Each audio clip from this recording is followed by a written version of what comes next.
Hello மக்களே, நான் உங்கள் ரைடர் மணி பேசுகிறேன்.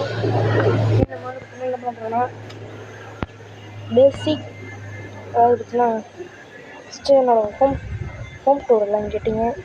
சைக்கிள் காட்ட சொன்னீங்க. சைக்கிள் என்ன மாதிரி எப்படி யூஸ் பண்ணுறீங்க எல்லாத்தையும் கேட்க சொன்னீங்க. நான் உங்களுக்கு டீட்டெயிலிங்காக போடுறேன். அதெல்லாம் உங்களுக்கு வந்து சேரணுன்னா என் ஐடியா வந்து பார்த்திங்கன்னா லைக் பண்ணுங்கள், சப்ஸ்கிரைப் பண்ணிக்கோங்க. இது எல்லாமே உங்களுக்கு டீட்டெயிலிங்காக வரும். ஃபஸ்ட்டு பார்த்திங்கன்னா வாங்க என்னோட பாடி வியூவில் வந்து எல்லாம் தைக்கிறாங்க.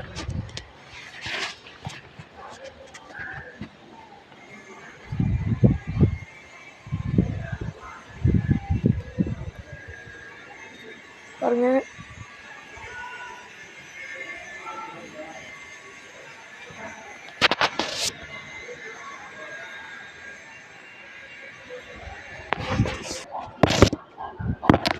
எல்லாருமே பார்த்துருப்பீங்க. நம்ம பார்த்தீங்கன்னா மாடி டூர் காட்டினேன். அடுத்து என்னோடய பேசிக் சைக்கிள் ஹோம் டூர் எல்லாம் நான் கூடிய சீக்கிரத்தில் போடுறேன். ஸோ வெயிட் பண்ணி பாருங்கள். அப்புறம் வந்து பார்த்திங்கன்னா நம்ம சேனல் வந்து பார்த்திங்கன்னா நிறைய நொட்டு எபிசோட்ஸ்லாம் ஸ்டார்ட் பண்ண போகிறேன். அதுக்கெல்லாம் வந்து பார்த்திங்கன்னா நீங்கள் தான் வந்து பார்த்திங்கன்னா கொஞ்சம் சப்ஸ்கிரைப் பண்ணி லைக்லாம் பண்ணி